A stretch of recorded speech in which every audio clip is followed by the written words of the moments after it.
Now, I asked you what the best part of working at Cyclepath. What's the worst? What's the worst part about working at a bike shop? The least favorite? Try to be honest. Let's go! All right, you got it? Yeah! Welcome everybody to Biker Talk's third episode. Now, you may notice on your screen that it is just me. There is no Sebastian today. Unfortunately, his car broke down on the way back from work, and he's unable to make it to today's podcast, but it's okay. We're going to keep going without him.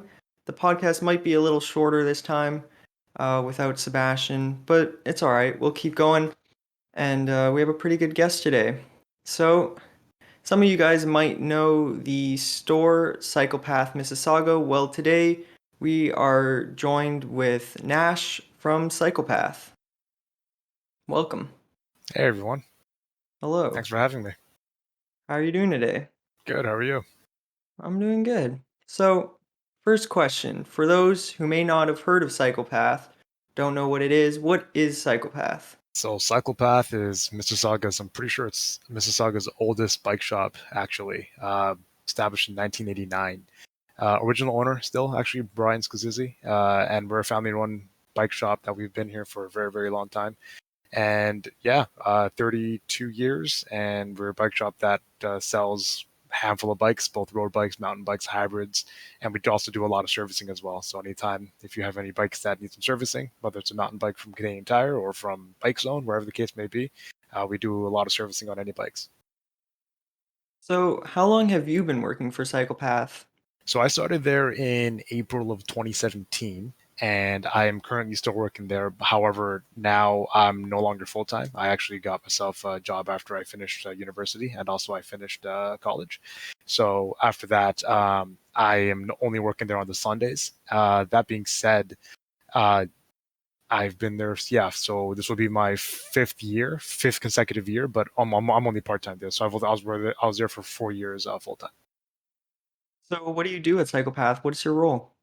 I am a sales associate. So I started off on the floor. And during my time there, I ended up doing a lot of mechanic work as well in my second and third year there. But yeah, I was mostly just on the floor, dealing with customers, handling the inventory, uh, taking in orders, expediting orders, and that kind of stuff. Uh, so I was just a sales associate. However, right now I'm actually the most senior sales staff there, so I would technically assume the role of sales manager or sales assistant manager. But that's just a self-titled role, so I'm not going to actually give myself that role. How many people work at Cyclepath? How many people are part of the team? That's a good question. I actually have no idea. Let me do a little head count. So we got Brian, his two sons, but only one of them is working right now. But we'll just give a total count. So that's three. Myself, Doug, Ben. So that's the floor. And then there's Peter, who's a head mechanic in the back. Alex, who's a junior mechanic, and Steven, who's also a junior mechanic. So at least eight, well, nine right now. And then Brian's wife also helps around every now and then. She's not an official staff, though, but nine official staff for sure, though. That's cool. Seems like an intimate team that you Yeah, guys very have. intimate, super family oriented, very tight knit team. Yeah, I think people definitely like that. What do you think what makes Psychopath so special? What sets it apart from all the other bike stores? That's a good question as well. Because every bike shop, for the most part, they're all the same. In all honesty, you go in, you're looking for a bike. People there know their bikes. They know their stuff. They're not like people on the internet that think they know stuff. You know, they're experts in the field. So you go in and you look for a bike and you purchase a bike. If you have questions, they can answer your questions. That's about it. But what makes us different, I would say, is the fact that we're just so customer service orientated. We've always been there to help customers, and regardless of anything that they need, whether it's a new bike, some servicing, even if they just want basic advice for just stuff that they want to know about the biking industry, we're always there to help out. And we also very service oriented in terms of the actual maintenance on bikes too. So from us, we provide you with 2 years of free service on your bike when you purchase it from us. And we also give a really good 30-day labor guarantee if you get a tune-up done. That's from a bike that were worked on from us, but was actually not bought from us though. So we're very service oriented, whether it's just customer relations or whether it's actually working on the bikes. Yeah, customer service, that's a super important part.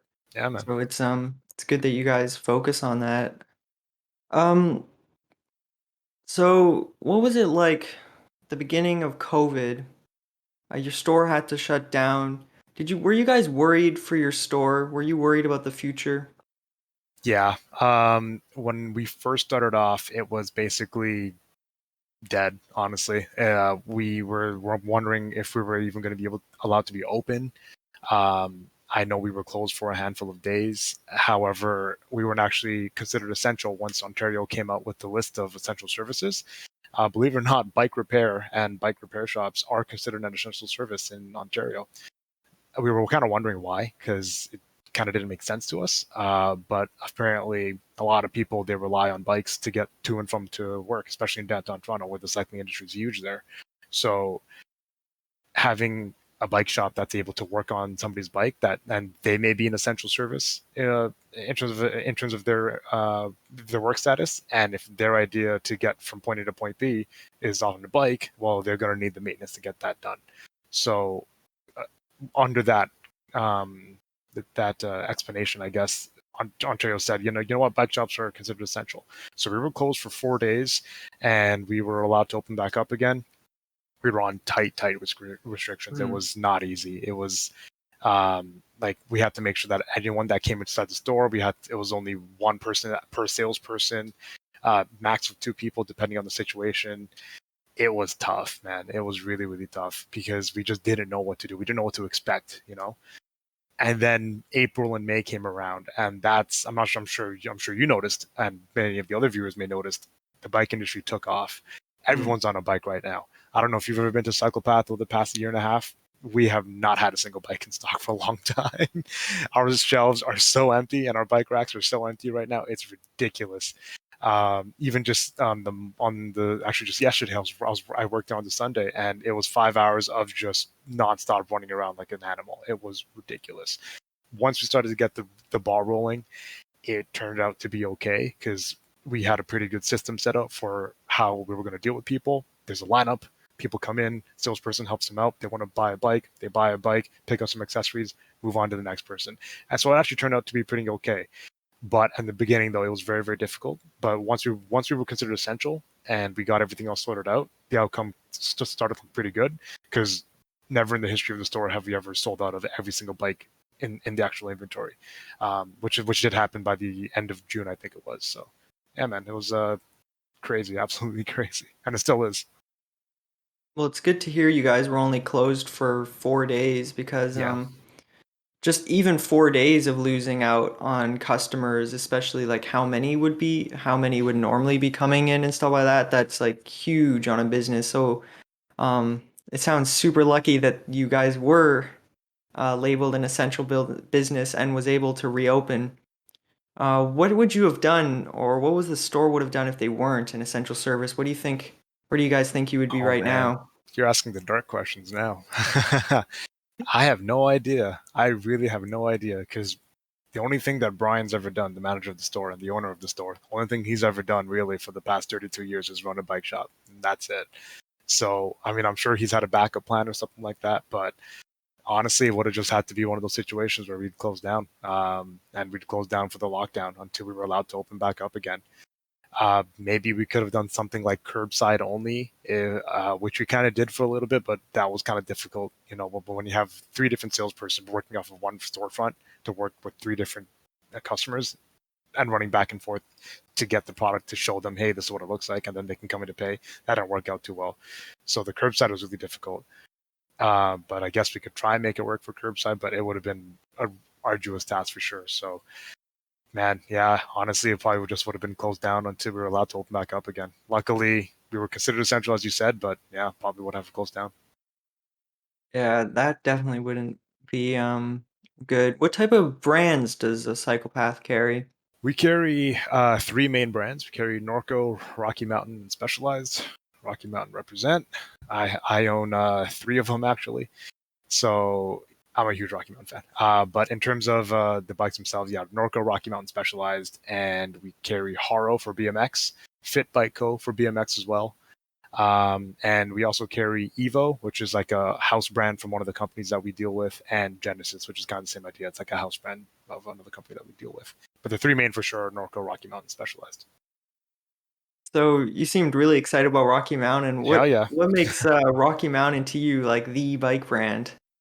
Oh man, I don't know. It's the name. I like Canadian brands as well. I love Rocky Mountain. I think it's a really cool name, and like you're making a good mountain bike when the testing field that you test your bikes on is literally the Rocky Mountains, like where mountain biking was born. You know, so it's just a cool name, and I've always loved how their bikes look. They've always made some really really cool looking bikes, really good geometry, really good spec, really good value, and again Canadian as well. So that's why I'm a big fan of Rocky. On top of that, they also gave out some really good bike days where you can go in and they actually had one at Kelso. Actually, they've done a few at Kelso where you can go in for free and well, you got to pay at Kelso, but you can rent out a bike for a couple hours and you can test out one of the really high end models that costs like $8,000, which is ridiculous for most people who are looking to buy a bike. So you can ride that for a couple hours, enjoy it, and if you really like that bike, well, then that's a bike that you want. And they did that all around the GTA and also a few other areas where mountain bikes are a bit bigger. Like I think they had one in the Don Valley in Toronto, and I think they also had one in the Hydro Cut. Could be wrong, but they also do that all over in Europe as well because there's a few places in Europe that they're really popular. So having those bike days where you can just rent out a bike and enjoy a really really nice bike for just one day, it's a really good way for them to not only increase their fan base but to get people more into the sport and maybe think about, hey, you know what, maybe $5,000 is a bit out of my budget, but I could save up for it and I can buy myself a really nice bike because now I know what it's like to actually ride one of those. So I think that's really really cool. Yeah, no, for sure. Yeah, I've seen the Rocky Mountain stands a couple times at Kelso, and I've always thought that's a really great idea to be able Yeah, to actually ride the bike. Because a lot of times when you go to a bike store, they let you ride it around the street or the parking lot or whatever just to see if it fits well. But that's really not a great test, and it's not like you can just let people go and take your bikes and take them onto the trails. So it's the best you can do, but it's not a great test to see how well the bike can actually perform on the actual trails. So it's pretty for cool sure. that they do that. Yeah, for sure. I know for a fact that when I went for those bike days and I went about and tried out one of their bikes, it was the Thunderbolt BC edition, I think it was back in 2018, a couple years ago. That bike's insane. Like that is such a sweet trail bike, and just all things around. I thought, you know what, this might be the bike that I might end up buying. It's not the bike I ended up buying. I actually ended up buying the Instinct Carbon 50. I bought that beginning of last year, and she stays in my office here. She doesn't go in the garage because it's too expensive, and I don't want that thing stolen. But yeah, but the instinct and the Thunderbolt back then were actually really similar. Or sorry, they weren't that similar, but the BC edition of the Thunderbolt was really similar. So this is actually close respect to the BC edition anyway. So yeah, it's a great bike. Only difference is that's a 29er. Always go 29er. What are the other two Rocky Mountains? You mentioned you had three. Yeah, the other one was my first one I ever bought, which was back in 2017, my first year working at Cyclepath. Rocky Mountain Soul 730. So that's their hardtail, and that was kind of their top of the line trail hardtail at the time, next to the Growler, of course. That was kind of in my budget. It was like $1,100, and I thought, you know what, it's pretty good price spec.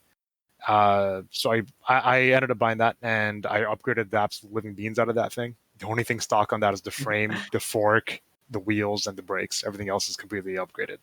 So that's been a really good bike for me. It's super nice in terms of geometry for pretty much any riding in this area. Maybe not so much in the Hydro Cut or like obviously Blue Mountain or anything like that. But no, that bike was awesome. So it's a Soul 730, definitely a good bike. Also a great bike in general. The Soul lineup's great. So if anyone wants a really good trail hardtail, definitely look at the Soul. And then the other one I have is actually probably older than you. It's actually the Rocky Mountain Cardiac, and that is a steel old school bike I bought off Kijiji. 1997, I think it is, which is a year younger than I am. Yeah, I'm 96. That was in 97. And it's completely steel, purple. I use it indoors right now. Actually, just outside the door here, I hooked up to my trainer, so I train on on the indoor trainer. And that's kind of I changed out the tires and some of the spec on that bike to make it more suited for like your average urban riding, like a hybrid style of bike, and all like my daily commuter to go to the gym and back that's nearby or something like that. So yeah, those are the three that I got: Instinct, Cardiac, and Soul. That's cool. Yeah. So you've been working at Psychopath for a while. Yep. What's your favorite part of working at a bike store? The employee discount, I guess. um, hmm. There's definitely two things for sure that I really like. One of them is the satisfaction of going to just being able to work at the store, have someone come into the store and buy a bike, and then a week later come back and they come back to you and they say, "Hey, you changed my life." That is such a good feeling. Like deep down, like you know that you helped them with something really, really important in their lives, apparently. But you never would have thought of that. You just think you're just selling them a bike, and that's about it, right? But Mhm. in reality, it's they have a new lifestyle. Just to give you an example, last year, somebody was buying a bike. They wanted to spend $500 max. Fortunately, the standard price for a bike shop bike is about $650 or so, roughly. So he was humming and hawing a little bit on one of the bikes, and I thought, you know what? I'm like, you know what? You just got to lift it, see how light it is, just sit on it, understand the position of the bike. You'll love it. I'm promising you right now. This is such a great bike. And he's like, I know it's a little bit out of my budget, but we'll see. He ends up he actually ends up buying it that day, and he comes back a week and a half later saying that his gearing is a little bit off, which is very common for any new bike. So if anyone's listening to this, and if you bought a new bike and all of a sudden your gearing is not working so well after a week and a half or so, totally normal. Just go back to the bike shop you bought it at and just get a quick adjustment done. Anyway, so he came back, we got it all changed up, and I asked him how's it going, and he says, I've already lost 5 pounds. I'm like, what? He ended up riding every single day for 20 kilometers in the past week and a half of him buying that bike, and he already was like a happier person, and like that felt so good to me, honestly. Like you can't mimic that feeling anywhere else.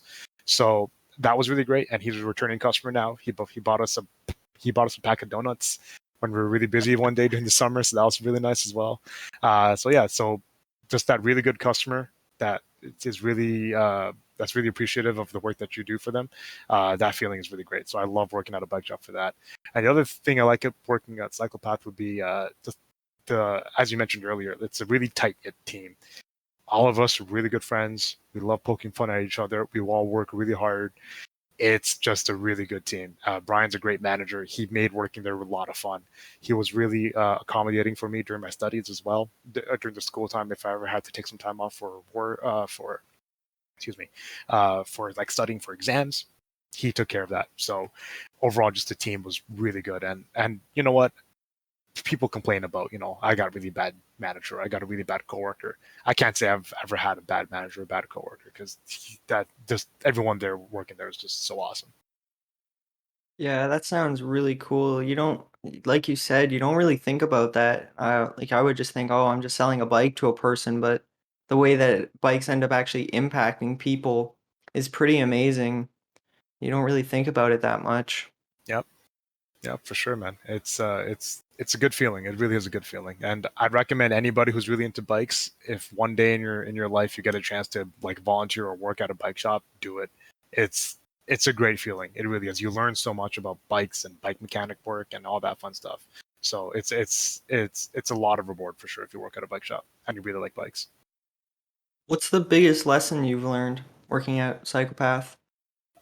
Biggest lesson is make mistakes. When you make mistakes, you learn from them, and whether that's Brian and his crazy rules that you have to follow when you work there, making sure you do this and that. When you put the money in the cash register, it has to face an exact way. So you make mistakes and you learn from them.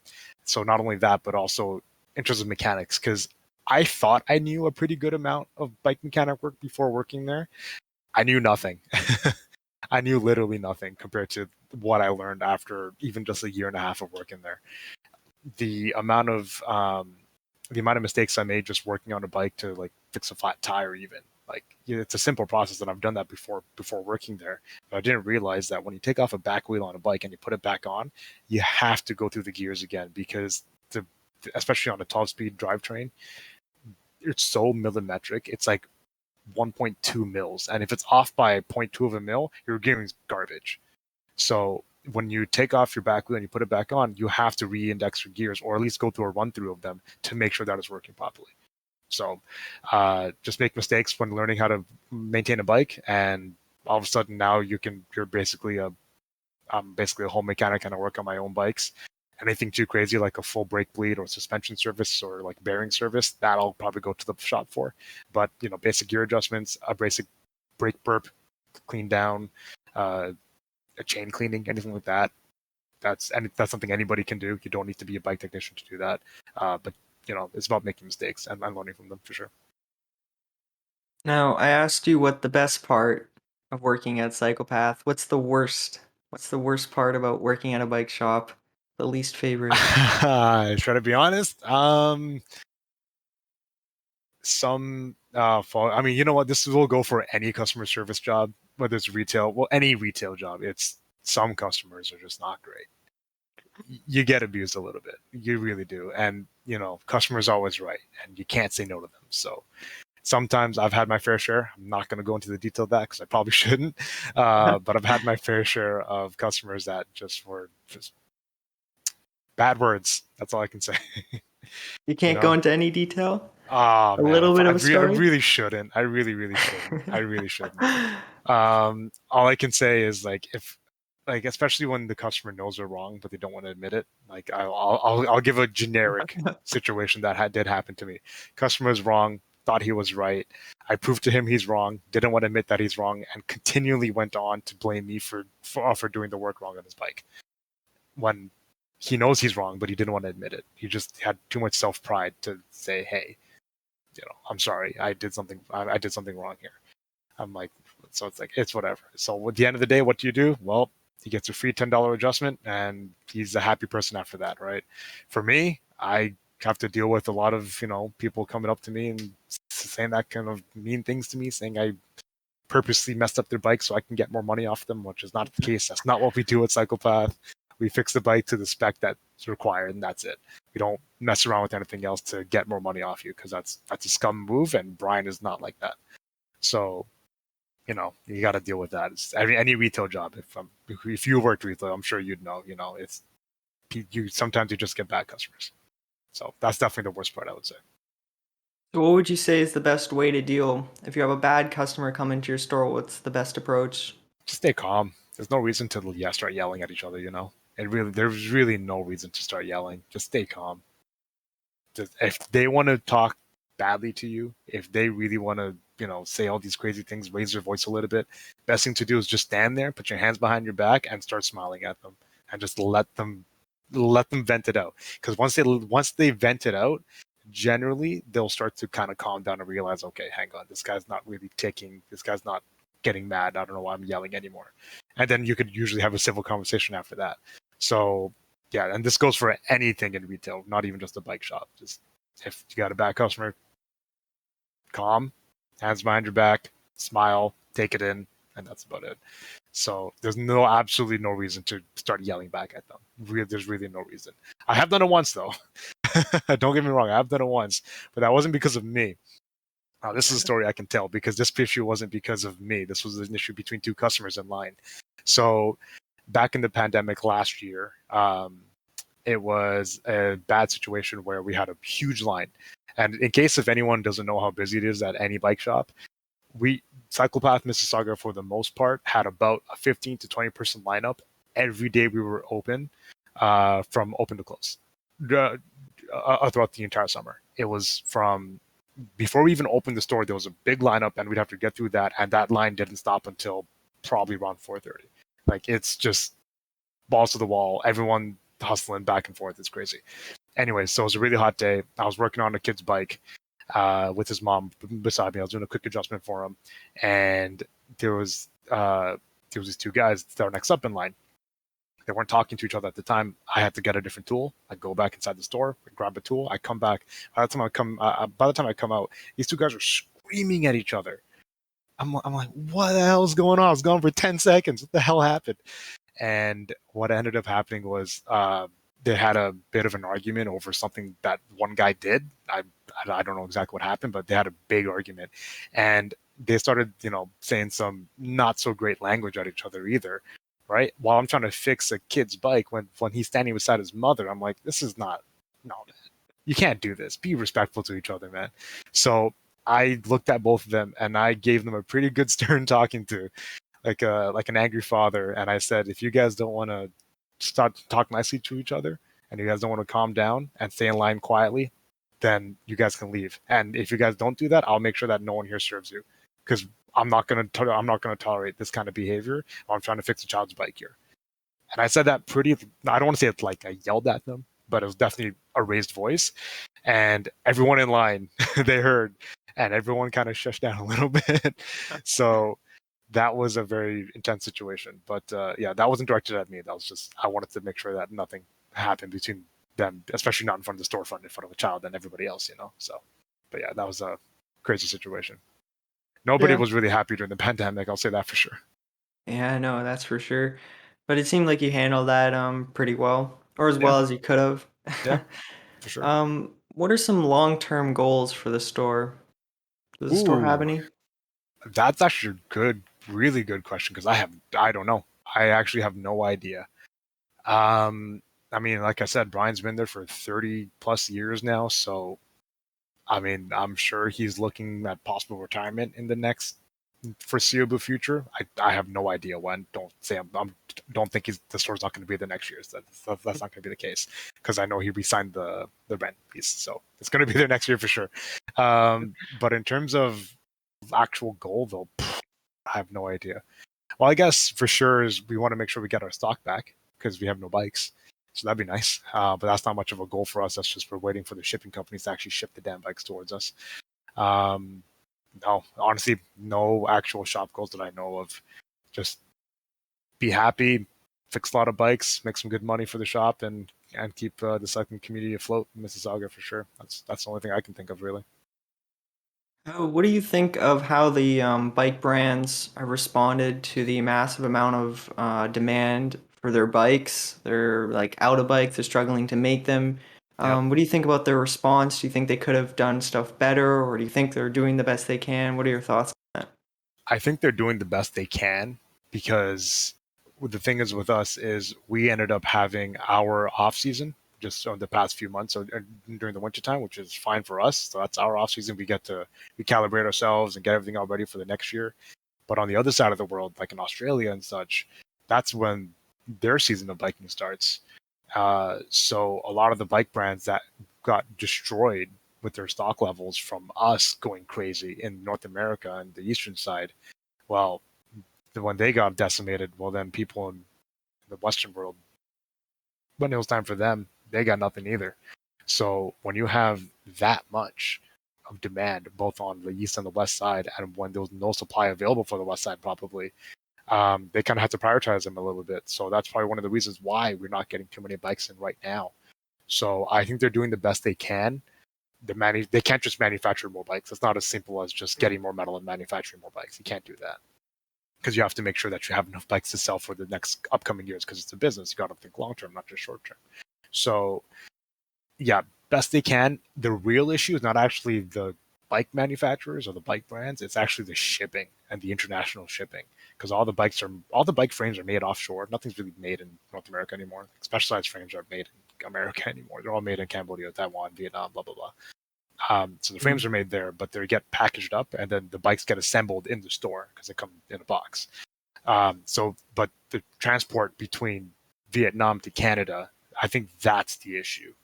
So it's just they need to find a way to get the shipping better, and that's not on the bike brand because they don't deal with shipping. They just hire a shipping company. So it's more so the shipping companies need to get their act together and start shipping a little bit more efficiently and whatnot. Yeah, that's too bad. Yeah, it really is because we got a lot of people looking for bikes and we got none available. Yeah, I know. Finding a bike right now is like crazy, and the used bike market has just like flown up. You can get Hmm. like 2-year-old bikes that have been heavily used for the original MSRP that they sold for. Yeah, And it's yeah. just insane how, like, man, it's It's not a, unfortunate. It's unfortunate yeah. because we've had people come into the store and they look at us and be like, "Hey, is this a good bike?" And they show us on the phone. I'm like, "Yeah, it's a great bike." And I'm like, "I hope you don't pay for that much." They're like, "Why?" Because that bike is not worth that much, especially after it's been used for a little while, especially if like it's 3 or 4 years, as you said. Like you shouldn't be paying anywhere near MSRP for a used bike, but people want a bike and they'll pay for it, and people unfortunately will fall victim to price gouging, which is something awful. I can't stand people who price gouge. I'm also in the PC market, build my own PCs and such, and I don't know if you're one of those guys, but you can't find a graphics card anywhere. It's all sold out, Yeah. and people are price gouging like crazy on graphics cards. So Yeah. I hate price gougers. I hate them with a passion, but unfortunately they exist because if there's a high demand, why can't you add a couple $50? It can.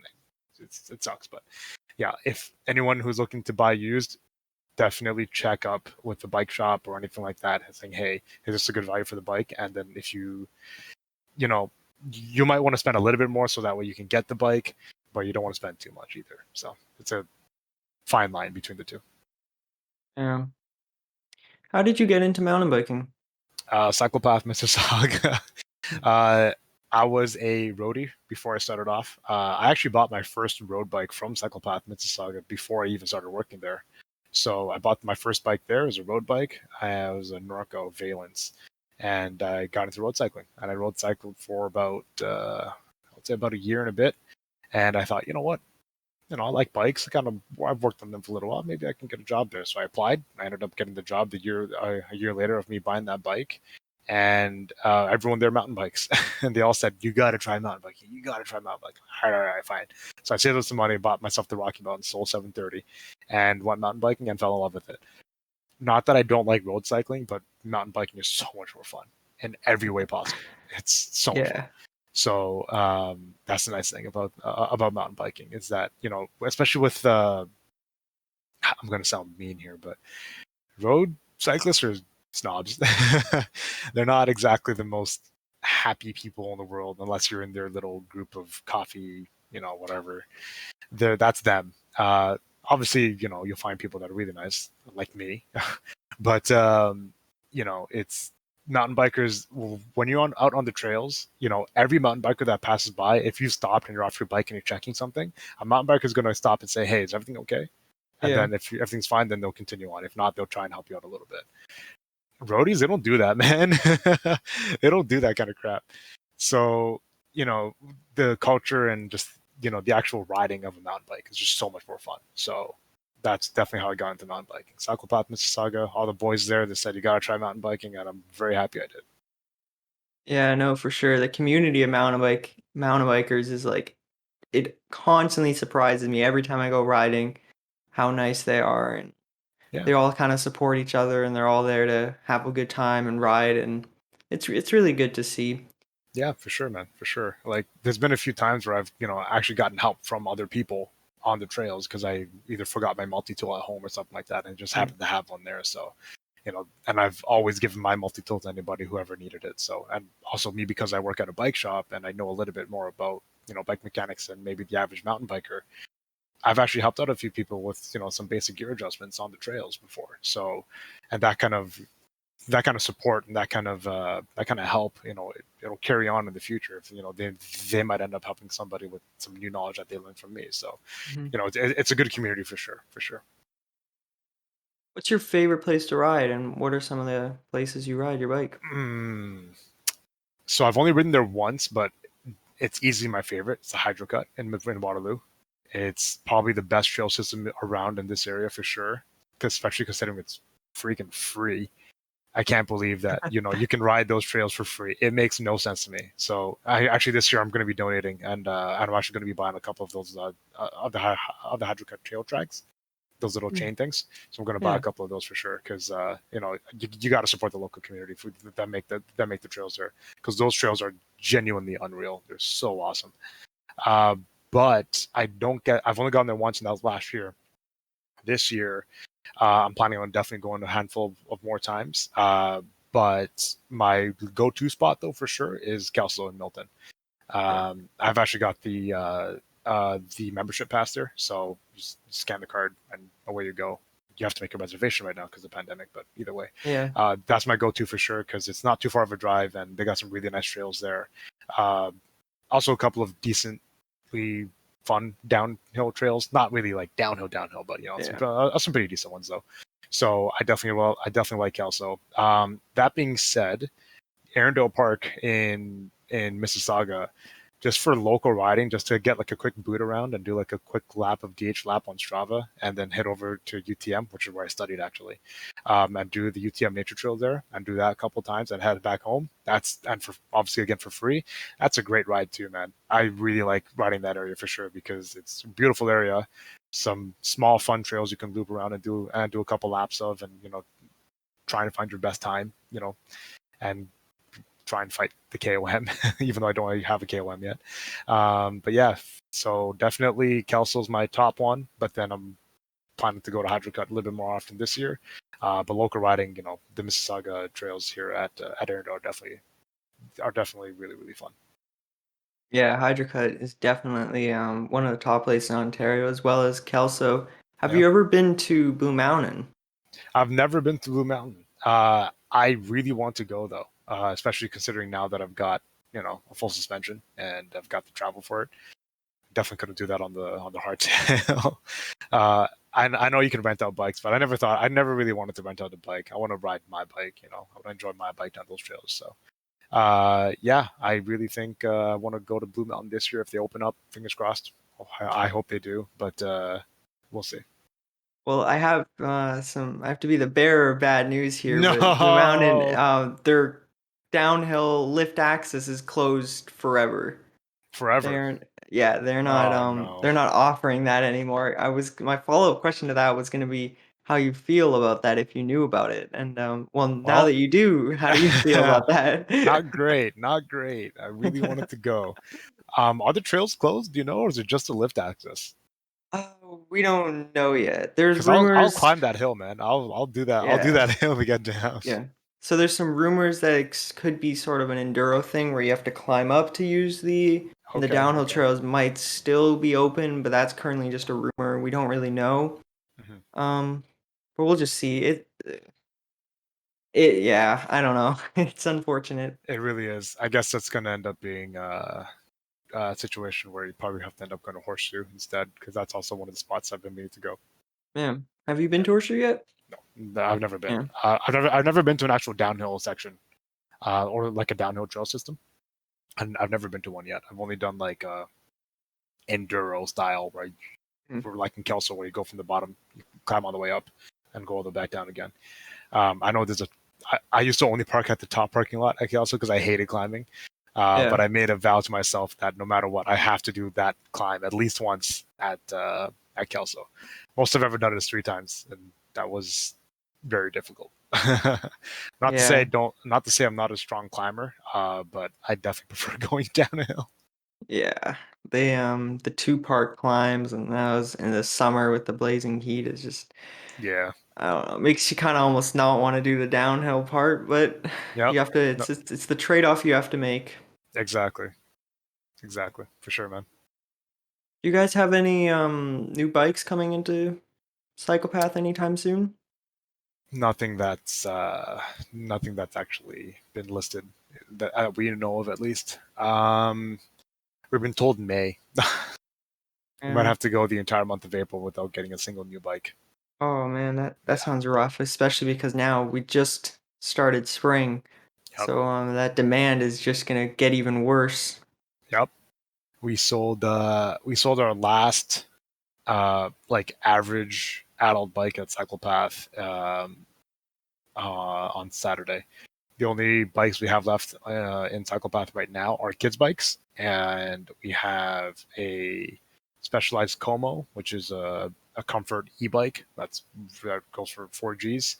You've got a gravel bike from Norco Search, that's 2Gs, and we got an entry-level road bike from Specialized Adelaide for 1100, and those are the only bikes we have for adults in the store right now. That's it. Not a single other one.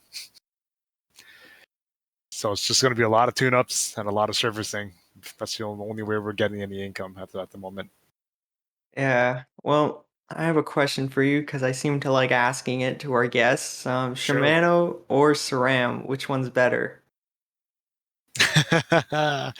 This is an easy one for me. It is Shimano all the way, Oh, and I will, not that I don't like SRAM. It's it's just when it comes down to the mid-level group sets, there's no reason to get SRAM. It's all Shimano for me. Reason being is because Shimanos just are so much easier to work on.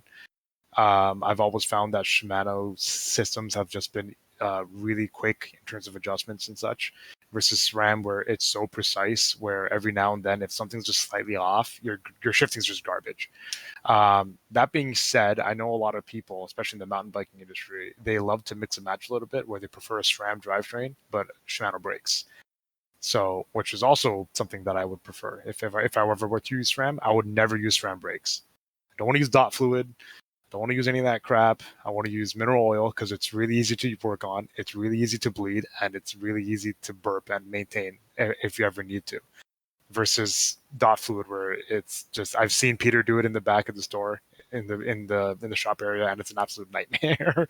He's so stressed out every single time he does that, and it seems horrible. But anytime you do a Shimano system, it's like that, and you're done. So I will definitely go Shimano all the way. Not to mention, I just think their group sets just look a little cooler. But that's just me. really? Yeah. Yeah.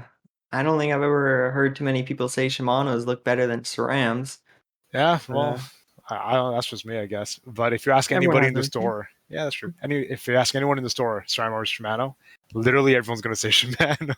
Mm, uh, and not because of aesthetic, just because on a practicality sense to actually yeah. maintain them. Like they're just easier to work on. It's like once they're set, they just work. I'm sure SRAM does that too, but for me, in my experience, the only good SRAM products I've had are like the really high end ones that I've tried out on like those Rocky Mm, Mountain demo days, um, which had those really high end SRAM products, and they mhm. worked fine. Like I don't mind them whatsoever, but you got to spend a pretty penny to get to that level. Versus Shimano, especially with the new Dior lineup, the new Dior 1x12, that's a bulletproof drivetrain, and that will work no problem at all. It is so much better than SRAM SX and NX. Yeah. It's crazy. So just because of that price to performance ratio, you can't go wrong with Shimano for the Shimano Dior 1x12. Yeah, I definitely agree with that. Yeah. Especially, yeah, because I've never liked the SX stuff and like just if you have an option between Dior or SX, like it just doesn't even seem like a fair competition at all.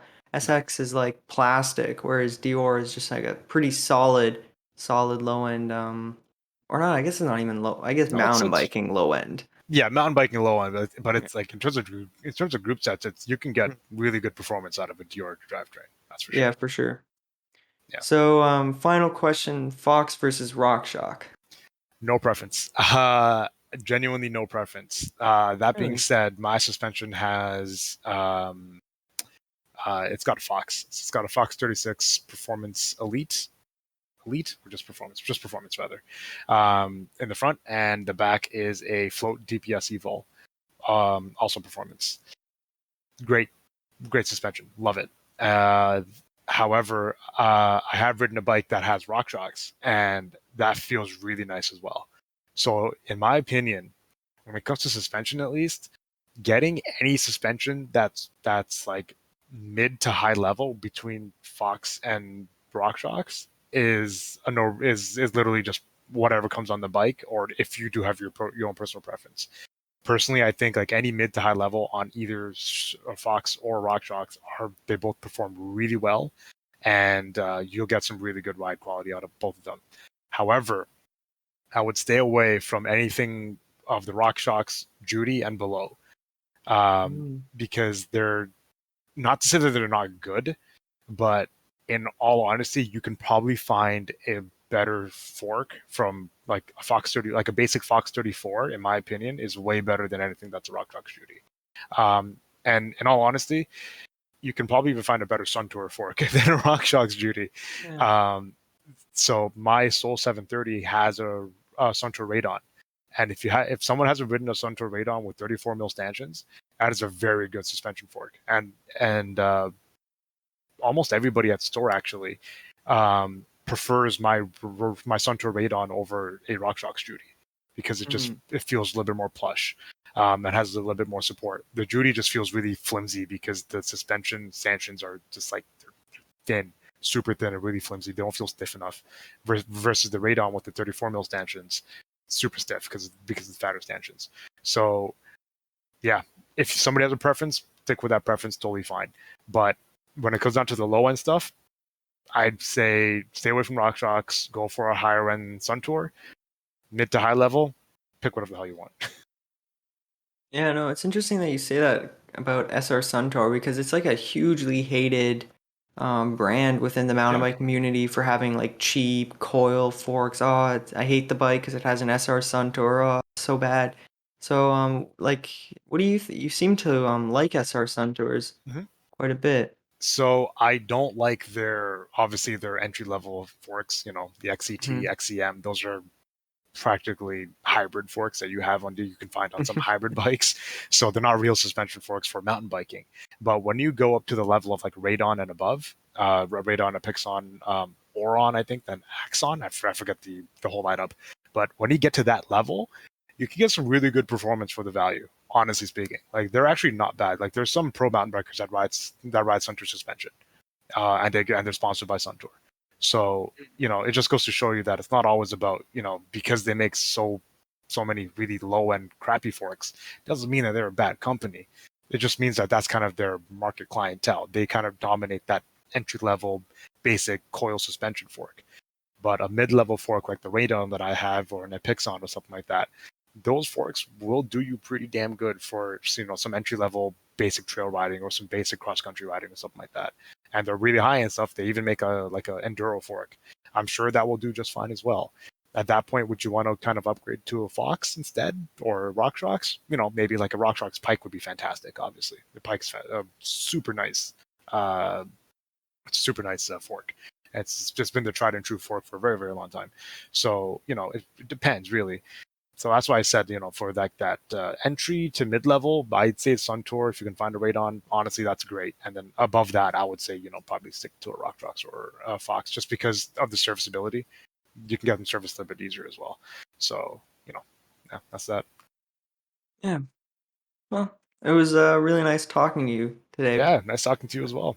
I think we're gonna start to wrap it up. So thank you Sounds so good. much, Nash, for coming on from Psychopath Mississauga. We'll leave a link to their website down below so you can go check them out and well, maybe not check them out now. Maybe May when they get the bikes in.